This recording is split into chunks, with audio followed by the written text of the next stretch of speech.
para fazer a maldade, mas tudo debaixo da mão de Deus. Deus é soberano acima de todas as coisas. Amém, irmãos? E com este pensamento, eu gostaria de convidar os irmãos, mesmo sentados, mas com reverência à palavra do Senhor, abrirem suas Bíblias em João, capítulo 3, versículo 16.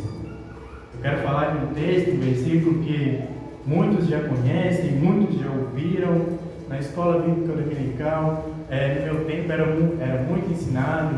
A gente realmente deveria aprender este versículo e saber falar ele realmente de cor, porque é algo que realmente nos dá uma empolgação, amém? E que realmente coloca em nós a certeza de salvação, amém? Todos encontraram? Amém? O versículo diz o seguinte: porque Deus tanto amou o mundo que deu seu Filho unigênito, para que todo aquele que nele crê não pereça, mas tenha a vida eterna. Amém?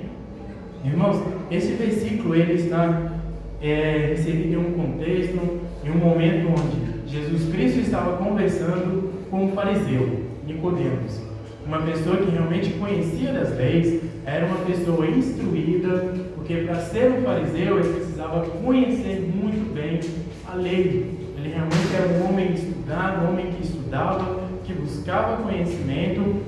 E mesmo assim, neste diálogo, nós percebemos que ele fala muito da vida humana terrena. Ele não compreende aquilo que Deus, que Jesus Cristo estava querendo passar para ele naquele momento.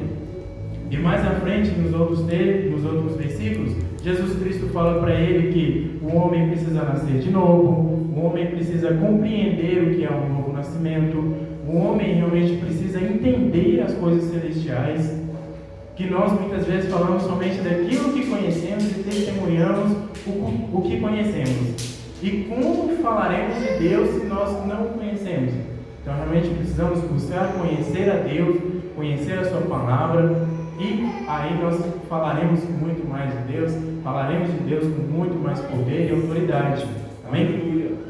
E quando chega neste momento, Jesus Cristo fala para ele de algo extraordinário, de um ato de Deus que trouxe a salvação para a humanidade, que é Deus, em sua soberania, vendo a necessidade do homem, vendo que o homem realmente precisava ser salvo, porque nós estávamos mergulhados no pecado, amando mais o pecado do que a palavra de Deus. Então Deus oferece um sacrifício.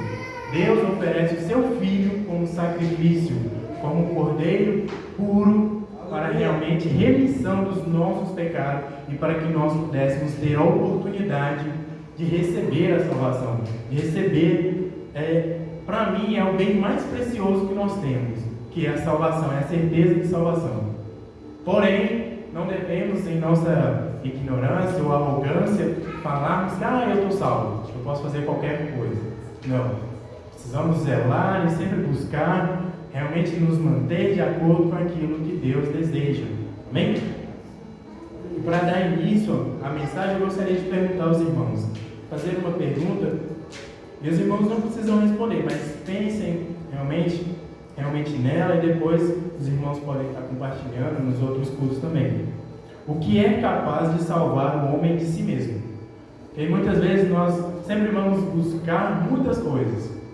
Vamos buscar querer mais conhecimento, querer mais poder, querer mais conhecimento da palavra, querer ser uma pessoa bem influente, ser um influenciador, mas isso vai nos levar a Jesus Cristo? Isso vai nos levar realmente à salvação? E essa pergunta, eu fiz ela ao pastor Ricardo quando nós estávamos saindo, indo para o seminário, e a gente conversando no carro, eu falei para ele que eu queria ser igualzinho a ele. Um homem realmente que conhecia a palavra, que pregava com autoridade, que falava e realmente tinha autoridade nele. Ele falou para mim o seguinte, ele falou: olha, você realmente tem que ser igual a Jesus Cristo, buscar ser igual a Jesus Cristo, porque assim como eu posso pecar e cair, se você olhar simplesmente para mim, você também vai cair, você também vai pecar. Então, olhe para Cristo, tenha Ele como exemplo. Tenha Ele realmente como referência na sua vida. E eu, naquele momento, pouco tempo de convertido, eu olhei e falei assim: gente, se o meu pastor está falando que ele pode pecar, que ele pode cair, então quem pode salvar eu de mim mesmo? Aí eu fui e fiz essa pergunta para ele. A resposta dele foi simples e direta: somente Deus. Somente Deus pode nos salvar de nós mesmos. Porque nós mesmos, muitas vezes, lendo a Bíblia, conhecendo a Bíblia, sabendo que precisamos de Deus, muitas vezes escolhemos o pecado. Muitas vezes escolhemos pecar e abandonando tudo aquilo que Deus fez, simplesmente por um desejo da carne, simplesmente por querer aquilo para satisfazer o desejo naquele exato momento.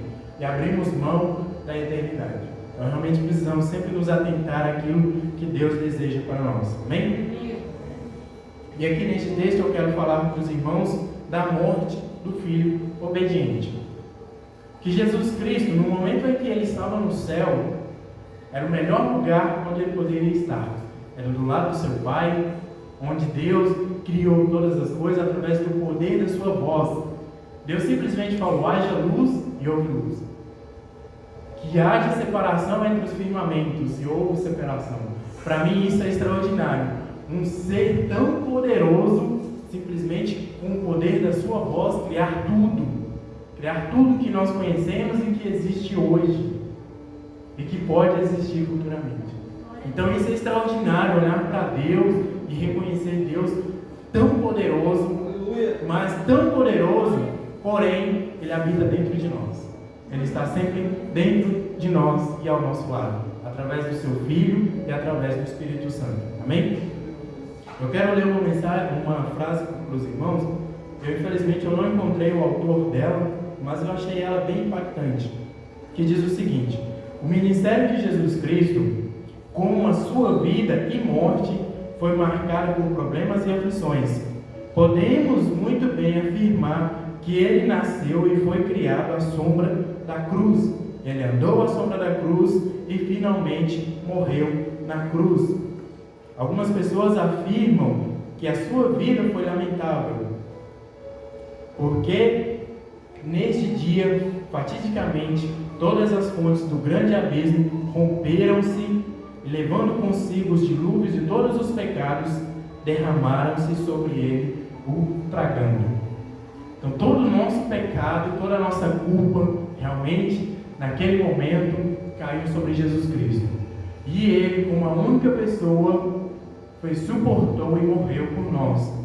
Levou a culpa que realmente que era para nós e que nós seríamos condenados por ela. Porém, se nós não aceitarmos como Senhor e Salvador das nossas vidas, nós vamos ser julgados por esta culpa, por nossos pecados, por tudo aquilo que nós realmente fizemos que vai contra a palavra de Deus.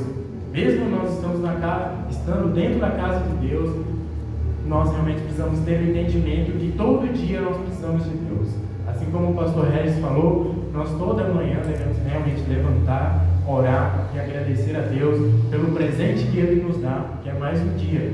Mais um dia que Deus nos dá a oportunidade para pregar o Evangelho, para ser testemunha diante de alguém, para levar uma palavra de ânimo, uma palavra que pode muitas vezes salvar a vida de alguém. Nós precisamos ser realmente luz e sal na terra. Amém? E aqui eu quero destacar 4 características do amor de Deus. Deus, aqui ele falou, Deus amou o mundo de tal maneira. O amor de Deus, esse amor de Deus, ele nos revela 2 motivações de Deus. 2 motivações muito claras, muito bem estabelecidas. Deus, ele queria resgatar o homem das garras de Satanás. Porque naquela época já existia o sacrifício de vários cordeiros, de bezerros, de pombas, de rolinhas. Porém, o homem, o ser humano, ele deturpou esse sacrifício. Ele deturpou isso, querendo ganhar dinheiro, ou muitas vezes vendendo cordeiros que não eram perfeitos, bezerros que não eram perfeitos. E Deus, ele não queria sacrifício, ele queria obediência. Então Deus, vendo que o homem já havia deturpado este sacrifício e que o homem realmente precisava de um único sacrifício que fosse tirar do homem, todo o pecado, Deus decide oferecer o seu Filho. Deus decide realmente matar o seu Filho ali na cruz, como holocausto, para derramar o seu sangue, para salvarmos todos nós. Para salvar eu, você e todos os nossos familiares. Então esse é o primeiro motivo que realmente Jesus Cristo morreu ali na cruz. Deus o matou para a salvação de nós. Deus deu o seu Filho para morrer por nós. Amém, irmãos? E o segundo motivo é que Deus amava todo mundo. Deus ama realmente o mundo. Porém, este mundo não é o mundo secular, o mundo que nós vemos na esfera, mas o mundo, pessoas, cada um em sua individualidade. Deus ama cada um de tal maneira que foi capaz de dar o seu Filho para morrer por mim e por você. Muitas vezes eu olho para mim mesmo e eu me acho imerecedor deste amor de Deus, porque em muitos momentos eu escolho muito mais o pecado, deixo o pecado realmente me seduzir por alguns momentos, e eu sinto, eu olho para mim e depois eu falo, nossa, aí naquele momento eu abri mão de tudo que Deus fez. Eu abri mão da morte de Jesus Cristo na cruz. Eu não mereço esse amor de Deus, eu não mereço essa graça. Porém, logo depois, orando, começando a ler na Bíblia, Deus realmente fala, não, você merece sim, porque eu te amo. E se você me escolher, você vai ter a vida eterna. Você vai ter a salvação. E no versículo 17, ele diz o seguinte, os irmãos estão com a Bíblia aberta? Pois Deus enviou o seu Filho ao mundo, não para condenar o mundo, mas para que este fosse salvo por meio dele. Quem nele não crê já está condenado, mas todo aquele que crê no nome do Filho unigênito será salvo. Amém? Então nós realmente precisamos crer no nome de Jesus Cristo. E crendo neste nome e entendendo realmente o sacrifício, a importância de Jesus Cristo em nossas vidas, nós receberemos a salvação. E todo aquele que não crê já está condenado. Por que a pessoa já está condenada? Porque ela não crê que Jesus Cristo morreu para salvar, ela não crê que Deus existe, ela não crê que Deus fez todo aquele ato para salvá-la. E ela não aceita o sangue de Cristo em sua vida. Então nós realmente precisamos crer e entender que Jesus Cristo morreu na cruz para nos salvar, para nos dar a vida eterna. Amém? E eu quero destacar aqui também o ato de Deus dar.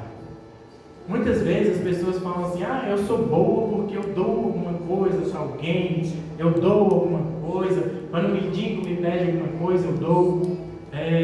No início da minha adolescência, a gente ia na igreja católica, eu e a minha mãe, e a gente via muito isso, as pessoas falando, eu preciso dar algo para algum mendigo, eu preciso fazer uma boa ação para eu, talvez ir para o purgatório. Eu vi muito isso, as pessoas falando muito disso. Eu não critico os católicos, não critico ninguém, não critico o ato deles, mas nós precisamos entender que quando damos algo, quando doamos algo, tem que ser o melhor, tem que ser algo muito bom. Nós doamos o nosso tempo, tem que ser o nosso melhor ali. Se nós doamos o nosso conhecimento, tem que ser o melhor. Doamos o nosso trabalho, temos que fazer o melhor. Temos que fazer realmente valer a pena aquele momento e que tudo seja bom. E de acordo com isso, a ação do amor de Deus pode ser descrita de duas formas. Deus deu o melhor que Ele tinha. Deus deu o que era valioso para Ele. Eu ainda não sou pai, mas eu acredito que todos os pais que estão aqui, todas as mães que estão aqui, veem seus filhos como algo precioso, como uma raridade.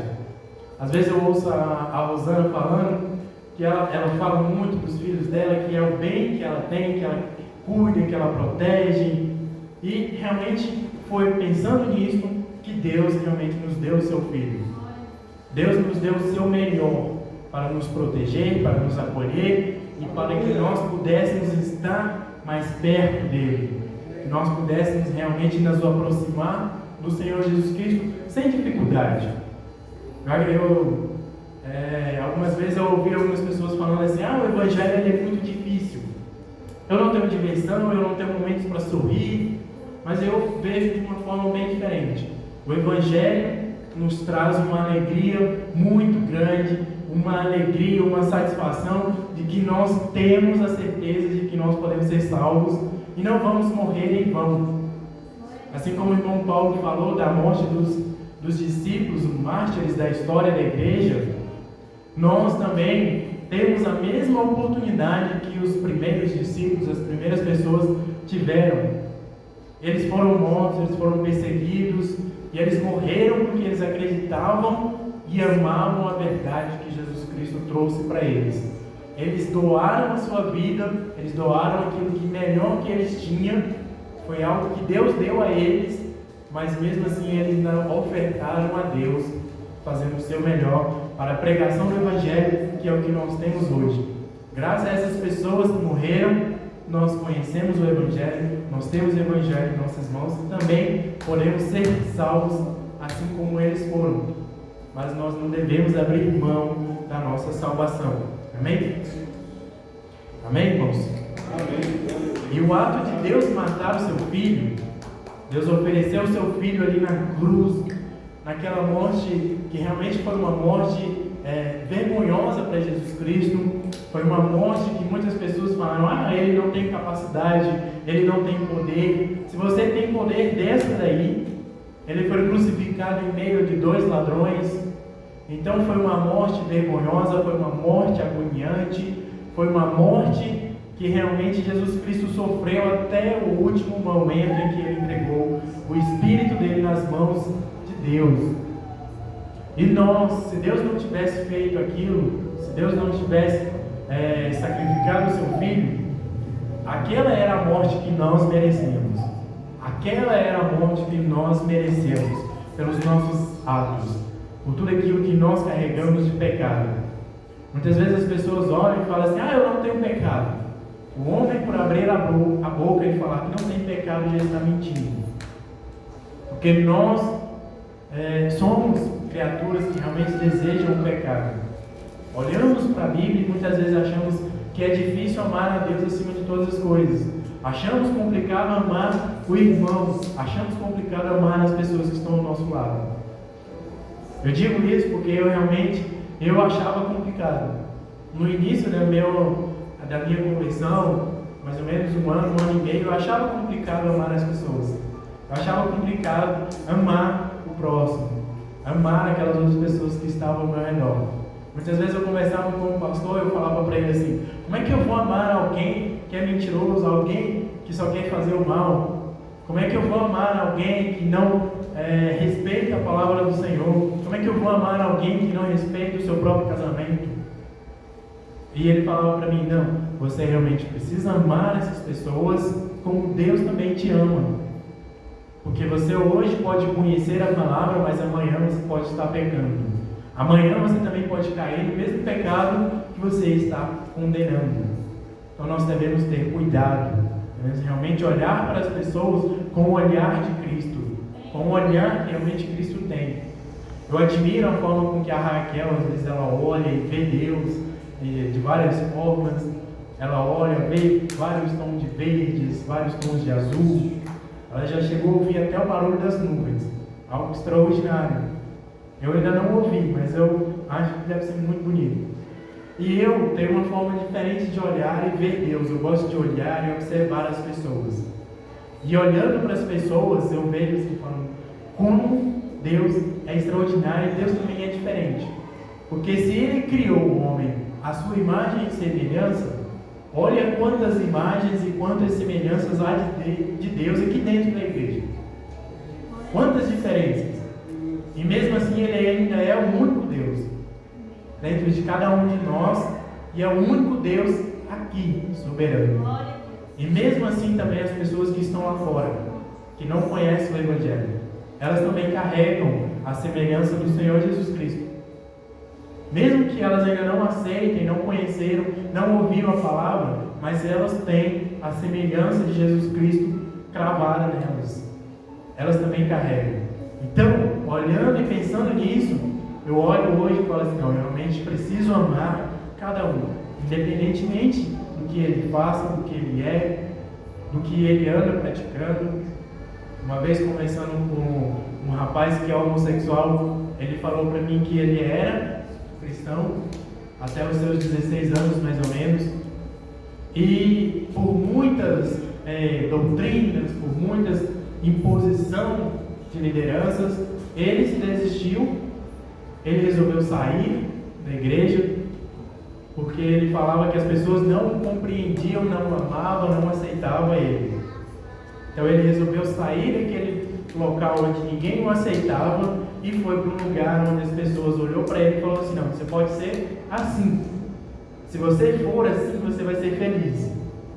Então ele aceitou a homossexualidade. Ele aceitou e passou a conviver dessa forma. Mas ele disse que ele muitas vezes se vê deprimido, triste, que muitas vezes ele olha e pensa que não, aquela situação, o ato que ele pratica não é para ele não precisa daquilo. Tudo isso é a imagem de Deus, é o que Deus colocou nele, mostrando para ele que ele não precisa ser como o mundo prega, ser como um grupo de pessoas prega para ele ser feliz. Ele simplesmente precisa de Deus. Ele precisa de Deus. Deus nos dá a felicidade, Deus nos dá a liberdade, e é somente dele que nós precisamos para ser livres, para sermos felizes. Hoje, vindo para cá, eu vi uma mensagem que falava assim: o amor só existe em Jesus Cristo. Eu acho que era assim, estava escrito no muro. Aí, se o amor só existe em Jesus Cristo, nós não precisamos correr atrás de outros tipos de amores, atrás de outros tipos de prazeres. Realmente precisamos simplesmente nos jogarmos aos pés de Cristo. Assim como aquela prostituta, as pessoas chegaram ali com ela, falando que ela havia cometido adultério, que ela havia cometido pecado, e a sentença dela seria ser morta, apedrejada até a morte. Mas Jesus Cristo simplesmente olhou para ela, perdoou ela do seu pecado, perdoou ela do pecado que ela havia cometido, e voltou-se para a multidão e falou o seguinte: se há aqui alguma pessoa que não cometeu nenhum pecado, atire a primeira pedra. E as pessoas foram se afastando, jogando as pedras no chão, se afastando. O resto ficou somente ela e Jesus Cristo. Aí Jesus Cristo perguntou para ela onde estavam os seus acusadores. Porém não tinha mais ninguém ali, porque todos nós cometemos pecados, todos nós. Tem uma frase que o Ricardo falou uma vez quando ele estava com a oportunidade, que nós podemos estar aqui na igreja, nós podemos estar falando de Deus, porém quando saímos aqui, nos viramos ali, podemos ter pecado. Nós podemos já ter pecado, nós simplesmente sair daqui da nossa oportunidade, fechar os olhos e voltar para o nosso lugar. Podemos já ter cometido algum pecado, podemos já ter cometido alguma falta diante do Senhor Jesus Cristo, mesmo estando aqui dentro. Então cabe a cada um de nós realmente termos uma ciência de que, termos conhecimento de que Jesus Cristo, Ele nos ama, porém podemos perder a nossa salvação. Deus deu o seu Filho unigênito para que nós fôssemos salvos. Sim, deu, mas devemos fazer com que realmente este ato de Jesus Cristo vala a pena no juízo final. Porque não adianta viver uma vida aqui na terra pensando que vai ser salvo e chegar lá no dia do juízo final e Jesus Cristo separar os bodes das ovelhas e nós nos vermos no meio dos bodes, as pessoas que não vão receber o reino, que não vão andar nas ruas de ouro e cristal, as pessoas que não vão comer da árvore da vida. Por quê? Porque elas não aceitaram, ou porque elas estavam na casa do Senhor Jesus Cristo e não entenderam o que Jesus Cristo estava falando para elas. Assim como Nicodemos, no início do capítulo 3, Jesus Cristo realmente conversa com Nicodemos, fala do novo nascimento. Aí depois, logo no versículo 10, ele fala que mesmo Nicodemos sendo uma pessoa conhecedora, sendo um fariseu, sendo um líder, ele não estava compreendendo o que Jesus Cristo estava falando para ele, que eram coisas celestiais. Jesus Cristo falava das coisas celestiais, Nicodemos falava das coisas terrenas. Mesmo sendo conhecedor da palavra, ele conhecia a a palavra, ele conhecia os profetas. Então ele sabia quem era Jesus Cristo. E ele foi ali, um momento, à noite, escondido talvez, com vergonha, com medo de que as outras pessoas o vissem com Jesus Cristo. Então ele saiu um momento escondido, à noite, e foi conversar com Jesus Cristo. Muitas vezes nós estamos desta forma dentro da igreja, camuflado, um cristão que é escondido, um cristão, vamos dizer assim, dentro do armário, que ainda realmente não entendeu o que Deus está falando para ele, que não entendeu o seu chamado, que não entendeu o propósito de Deus em sua vida e vive escondido, camuflado. Ainda existem muitos cristãos desta forma. Eu já vi cristãos saírem da igreja e irem beber, e irem para algum lugar, ouvir música mundana, se reunirem em uma mesa e ficarem ali bebendo. Eu achei aquilo muito triste, vergonhoso e um escândalo, porque muitas pessoas que não eram cristãos vinham também e viam aquelas pessoas daquela forma e se misturavam, e as pessoas agiam como se não houvesse diferença nenhuma, como se não houvesse princípios, como se não houvesse valores. Nós realmente devemos ter valores, termos princípios, mas não precisamos viver escondidos como cristãos camuflados. Precisamos realmente viver aquilo que Cristo tem para nós, sairmos, pregar o Evangelho, sem ter medo do que as pessoas vão falar, sem ter medo do que as pessoas vão fazer. Uma vez nós estávamos ali, saímos do seminário, fomos para Taguatinga, ali na Praça do Relógio, pregar o Evangelho para as pessoas que estavam lá. Nós estávamos mais ou menos em um grupo de 40 pessoas, 40 jovens, ali pregando o Evangelho, abordando pessoas, falando do amor de Cristo. E eu abordei um casal, falando para ele do amor de Cristo, falando para ele que Jesus Cristo poderia salvá-lo. Aí quando eu perguntei para eles, para o rapaz, se ele queria aceitar a Jesus Cristo como Senhor e Salvador, ele simplesmente levantou a camisa e mostrou para mim o cabo da arma e falou: não, eu já tenho meu Salvador aqui, eu não preciso de Deus. Então muitas vezes as pessoas pensam que aquilo que elas fazem, o ato delas, simplesmente podem salvá-las, ou o conhecimento, ou inúmeros sacrifícios que elas forem fazer vão salvá-las. Mas não, a única pessoa que pode nos salvar de nós mesmos é Jesus Cristo. Ele é o único caminho e a verdade e a vida. Amém?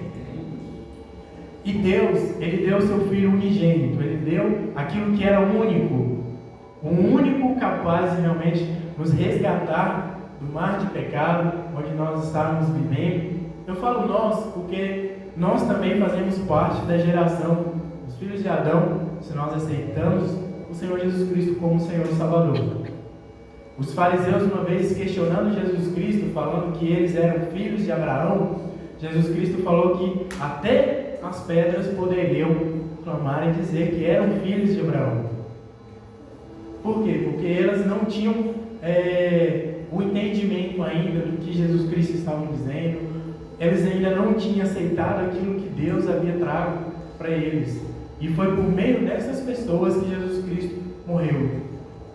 Os fariseus, induzidos por Satanás, assim como eu falei no início, Deus ele pode sim usar Satanás para que realmente o seu propósito venha a ser cumprido. E esses fariseus, eles foram influenciados por Satanás. Eles foram influenciados por Satanás para que o objetivo, que era o sacrifício do Filho de Deus, se cumprisse, que era o único Filho, o Filho unigênito. Amém?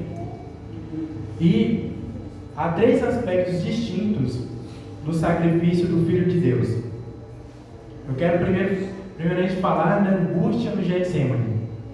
O Filho de Deus, Jesus Cristo, quando estava ali no Getsemane, quando ele se retira para orar, aquela angústia, aquela agonia que já estava sobre ele já sabia o que viria a acontecer. Ele já tinha conhecimento da sua morte, de tudo aquilo que viria a acontecer sobre ele. Porém, naquele momento ali de angústia, sofrendo, suando sangue, ele ainda ora e fala para o Pai: se for possível, passa de mim este cálice, mas faça a sua vontade. Da mesma forma, somos nós. Nós precisamos entender que tudo aquilo que vem sobre nossa vida, que vem sobre nós, sobrecargas, angústias, sofrimentos, perdas, precisamos entender que é a vontade de Deus.